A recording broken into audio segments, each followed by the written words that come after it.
दोहराऊंगा। समय की मर्यादा है, मैं केवल 3 बातें कहकर अपना वक्तव्य समाप्त करूंगा।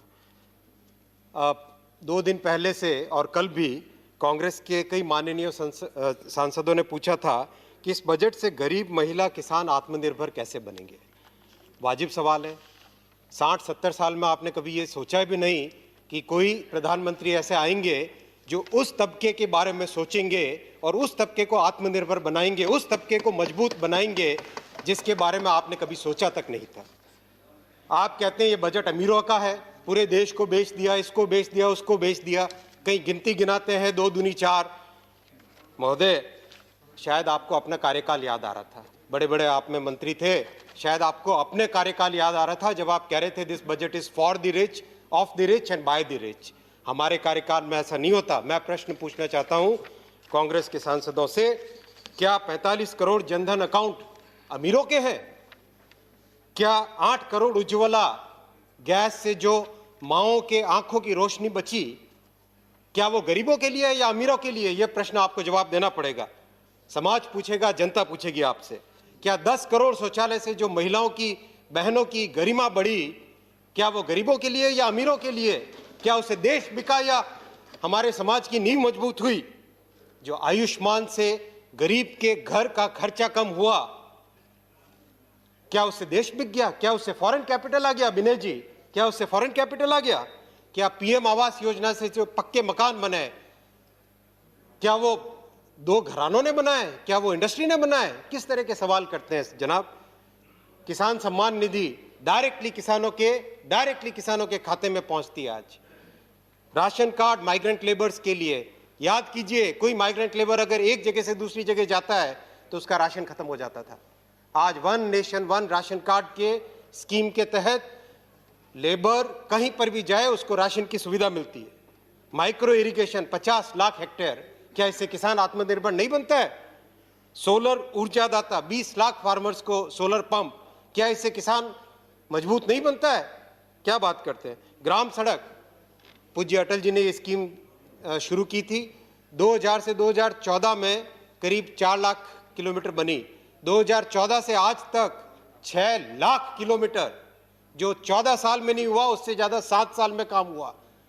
ये क्या इंडस्ट्रियलिस्ट की बात करते हैं आप? थोड़ी जिम्मेदारी के साथ बात करनी चाहिए, लेकिन कुछ नहीं कर सकते। आपका स्वभाव ऐसा है, आपके संस्कार की बात है। आपके नेता चांदी का चम्मच लेकर पैदा हुए थे, हमारे नेता संघर्ष के साथ उठ के आए। मोदी जी, आपके नेता को डिस्कवरी ऑफ इंडिया करनी पड़ी थी। हम तो उन्हीं गांवों में पैदा हुए जिसकी डिस्कवरी आपको करनी पड़ती है। आप कांग्रेस, आप अंग्रेजों के डिवाइड एंड रूल को फॉलो करते रहे। हमने सबका साथ, सबका विश्वास, मोदी जी ने यह मंत्र दिया, उस मंत्र पे हम चलते हैं। आपके नेता कहते हैं आलू डालो सोना निकलेगा। हमने सॉइल हेल्थ कार्ड, नीम कोटेड यूरिया, सोलर पंप वो दिए किसानों को। आपकी तरह आलू डालो सोना निकालेगा नहीं। आपके नेता कहते थे अक्साई चीन में क्या है, वहां घास का पत्ता भी नहीं उगता। हमारे नेता मोदी जी ने सर्जिकल स्ट्राइक की, एयर स्ट्राइक की, दुश्मन को दांतों तले उनको चने चबवा दिए। आपने 70 साल में रेगुलेशंस का मकड़ जाल बना के रखा। हमारे नेता मोदी जी ने 1500 कानून ऐसे हटाए जिससे कि आज देश भर में सुविधा होती है। आपके समय में 1 रुपए में से 15 पैसे मात्र पहुंचता था, 85 पैसे कहाँ जाता था? सभापति जी, मैं उड़ीसा से आता हूँ, हमारे उड़िया भाषा में कहते हैं बाट्टो माराना। रास्ते में 85 पैसे कहीं चले जाते थे। हमारे नेता मोदी जी के समय में एक बटन दबाने से पूरे के पूरे पैसे किसानों के, माताओं के खाते में पहुंच जाते हैं। कैसे समझ आएगा आपको कि गरीब आत्मनिर्भर कैसे बनता है? कैसे आप सोच सकते हैं? क्योंकि आपने कभी इतने वर्षों तक सोचा तक नहीं। चेयरमैन साहब, मैं सेकंड सब्जेक्ट पे आता हूं, दूसरे विषय पे।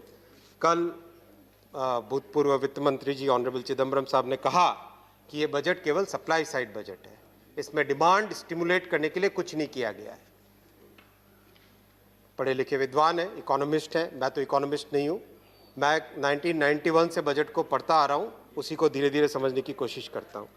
मेरे मत में honourable finance minister has struck the right balance between consumption and investment. The budget has absolutely good provisions both for consumption and for investment. जैसा मेरे साथी सुधांशु जी ने कहा, तात्कालिक सुविधा भी है और एक लॉन्ग टर्म ग्रोथ कैसे हो उसके लिए भी प्रावधान है। मैं इसको विस्तार में कहना चाहता था, लेकिन समय की मर्यादा आज ज़्यादा है। कंजम्पशन के लिए किसान सम्मान निधि 65,000 करोड़। बात मनरेगा की उठी, कहते हैं कि मनरेगा के लिए आपने एलोकेशन कम कर दिया। किस तरह की बात करते हैं? MNREGA is a demand driven scheme. 61,000 crore था पिछले साल के बजट में, 1,11,000 करोड़ एक्चुअल खर्चा हुआ।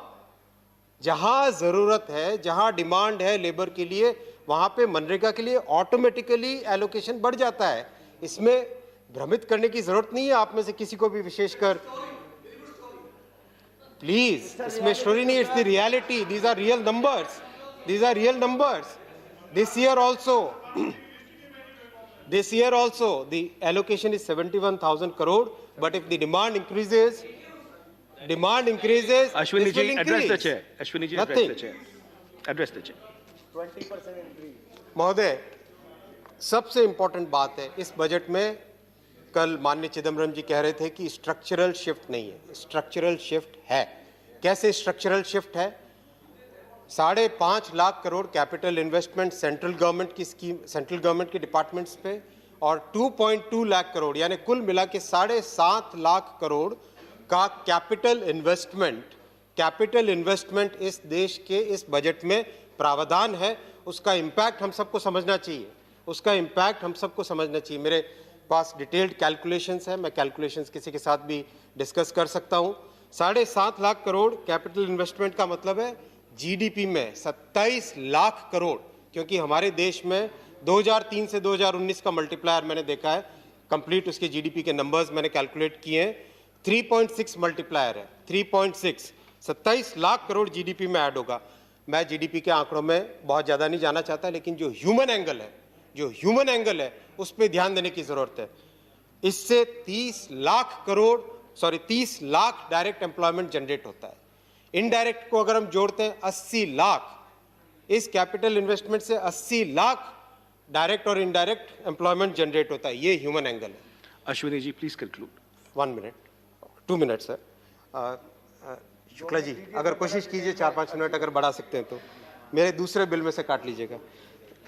टैक्सेस 3.3 लाख करोड़, वेजेस जो सबसे इंपॉर्टेंट है 3.6 लाख करोड़ कामगारों के हाथ में जाएंगे, और एमएसएमई सेक्टर 16 लाख करोड़ इसका इंपैक्ट जाएगा। एमएसएमई की डिमांड बढ़ेगी। कैसे कह सकते हैं कि ये सप्लाई साइड का बजट है? ये प्योर प्रॉपर कॉम्बिनेशन है। It's a very balanced approach, और इसी अप्रोच से हम आगे जा सकते हैं और किसी अप्रोच से आगे नहीं जा सकते। मैं कंक्लूड करूंगा। मैं 1991 से बजट को ध्यानपूर्वक पढ़ता आया हूं। हिंदू में सप्लीमेंट पूरा छपता था, उसको मैं पूरा का पूरा पढ़ता था। लेकिन मैं कहता हूं पहली बार I can say with full confidence कि एकदम रियलिस्टिक एस्टिमेट्स है, चाहे रेवेन्यू का एस्टिमेट हो, चाहे एक्सपेंडिचर का एस्टिमेट हो, चाहे फिस्कल डेफिसिट का कंप्लीट नंबर उसमें लिखा जाना हो। This is the first time, this is the most honest, most realistic, and this has been appreciated globally. सभापति महोदय, ये बजट सामान्य मानवी को केंद्र में रखकर बनाया गया है। Ashwini ji we need to conclude. Just 1 minute sir. विपक्ष के दिग्गज नेता कोरोना काल में भयानक ऐसी भविष्यवाणी करते थे, कमेंट्री देते थे, रनिंग कमेंट्री कि अगस्त में इतने नंबर हो जाएंगे, सितंबर में इतने लोग मर जाएंगे। सब झूठ, सब उनकी बातें, कोई भी सच नहीं निकली। महोदय भूल गए थे मोदी जी की परिश्रम की पराकाष्ठा है, ये मोदी जी की तपस्या है आज कि कोरोना की कठिन घड़ी में भी हम याचक बनकर हाथ नहीं पसार रहे हैं। हम दुनिया भर को वैक्सीन, मेडिसिन, पीपीई किट्स और मास्क भेज रहे हैं। मैं इस बजट का तहे दिल से स्वागत करता हूं। Thank you. माननीय श्री शिव प्रताप शुक्ला जी 10 मिनट्स। माननीय उपसभापति जी,